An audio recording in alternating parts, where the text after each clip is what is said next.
Masquera sei muri Zimbabwe, welcome to our channel Zim Confessions and Deep Secrets. Kana karike kuchanga kako kuya panino channel, please don't forget to subscribe. Kana uchingwagara ka subscriber, don't forget to comment and share this video. Nasi muri Zimbabwe takuigira inyaya yabuditswa neZanu-PF muri Zimbabwe. Deputy Minister of Information Vanik Mangwana vataura pamusoro pekufa kwesupporter YeCCC weanonzi Tinashe Chitsunge. Vakataura vachiti aiwa vano pakutenda nebasa raitwa nemapurisa rekusunga maculprits aya akauraya Tinashe Chitsunge.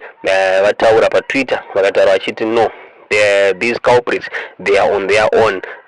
Pana maoko eZanu-PF aripo ende pachashanda mtemo kuti vanhu vatongwe muri Zimbabwe. Ndipo murikuona tweet iyo yapostwa na Deputy Minister vachitaura vachiti aiwa mtemo uchashanda pakugadzirisa nyaya iyi ende vapa kutendawo zveshuwa nebasa rikubatwa nemapurisa uyezve pari kukurudzirwa kunzi panguva yatiri kupinda ma-elections muri Zimbabwe ngatiwanikwe tichivhota murunyararo muri Zimbabwe.